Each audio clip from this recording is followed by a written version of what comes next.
अब सुनिए आपकी पिछली कथा जगत गुरु और रहस्यमयी मंदिर के आगे की पूरी अगली कड़ी। जगत गुरु और माया नगरी का रहस्य, एक अलौकिक कथा। अगली भोर का समय था, रात की निस्तब्धता जैसे अब भी मंदिर के आंगन में ठहरी हुई थी। अचानक मंदिर की घंटियां अपने आप बजने लगी। उनकी ध्वनि पूरे वातावरण में एक अज्ञात ऊर्जा फैला रही थी। मंदिर की दीवारों पर प्राचीन संस्कृत लिपियां उभर आईं। जगत गुरु के शिष्यों ने आश्चर्य से देखा। वो लिपियां तेजस्वी प्रकाश से दमक रही थीं। उनमें लिखा था, जहां सत्य छिपा है वहां माया नाचेगी। शिष्य भय और विस्मय के मिश्रण में डूब गए। वे दौड़कर जगत गुरु के पास पहुंचे। जगत गुरु उस समय गहन ध्यान में लीन थे। उनका मुख शांत किंतु तेज से ओतप्रोत था। कुछ समय बाद जगत गुरु के सामने एक दिव्य दृश्य प्रकट हुआ। उन्होंने नेत्र मूंदे नहीं थे, पर वे भौतिक लोक में भी नहीं थे। उनके सम्मुख एक प्राचीन नगर दिखाई दिया। एक नगर जो समय में कहीं खो चुका था। वह था माया नगरी। कहा जाता है, इस नगर में मनुष्य के कर्म जीवित रूप में उसके सामने उपस्थित हो जाते हैं। कोई छल किया हो तो वह व्यक्ति रूप लेकर आता है। कोई भलाई की हो तो वह प्रकाश बनकर खड़ा होता है। शिष्य भयभीत होकर बोले, गुरुदेव, क्या यह स्थान वास्तव में है? जगत गुरु मुस्कुराए। हाँ साधक, ये कोई मानचित्र पर अंकित नगर नहीं।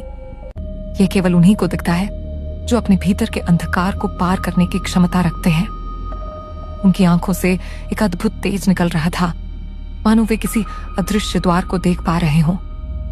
फिर उन्होंने अपने शिष्यों से कहा, चलो, अब समय है सत्य के उस लोक की यात्रा करने का। सबने मिलकर मंत्रोच्चार आरंभ किया। एयुएम तत्सत्यम परमम ब्रह्म। आकाश का रंग बदल गया। हवा भारी हो गई और अचानक उनके सामने भूमि फट गई। वहां एक सीढ़ी नुमा मार्ग खुला जो गहराई में किसी रहस्य की ओर जा रहा था। दीपक हाथों में लिए जगत गुरु और उनके शिष्य नीचे उतरने लगे। वहां चारों ओर प्रकाशमान मूर्तियां थीं। हर मूर्ति मानो जीवित थी, धीरे धीरे श्वास लेती हुई। एक मूर्ति के होंठ हिले। जो माया को जीत ले वही सत्य को देख पाएगा। शिष्य कांप उठे, पर जगत गुरु ने शांत स्वर में कहा, भय मत करो, माया बाहर नहीं होती, वह हमारे भीतर रहती है। उसे जीतना नहीं, समझना पड़ता है। अचानक पूरा स्थान कांप उठा। जगत गुरु ने अपने हाथ उठाए और मंत्रोच्चार किया। मंत्र की गूंज से हवा में ऊर्जा भर गई। तभी सभी मूर्तियां ही जीवित हो उठी। उनकी आंखें चमकने लगी और वातावरण में एक दिव्य परंतु रहस्यमयी आवाज गूंजी, सत्य और माया एक ही सिक्के के दो पहलू हैं। कौन सा पक्ष चुनोगे गुरुदेव? जगत गुरु ने नेत्र बंद किए, मुस्कुराए और बोले, सत्य को देखने के लिए माया को मिटाना नहीं, उसे समझना पड़ता है। इतना कहते ही आकाश से एक तेज प्रकाश उतरा जिसने सब कुछ ढक लिया।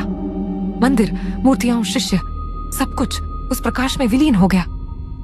जब प्रकाश शांत हुआ, मंदिर में फिर वही मौन लौट आया। दीवारों पर अब केवल एक वाक्य चमक रहा था, सत्य जानने वाला कभी खोता नहीं। आपका एक लाइक और सब्सक्राइब बना सकता है जगत गुरु जी की कृपा का कारण। अभी दबाएं और जुड़ें इस आध्यात्मिक सफर से।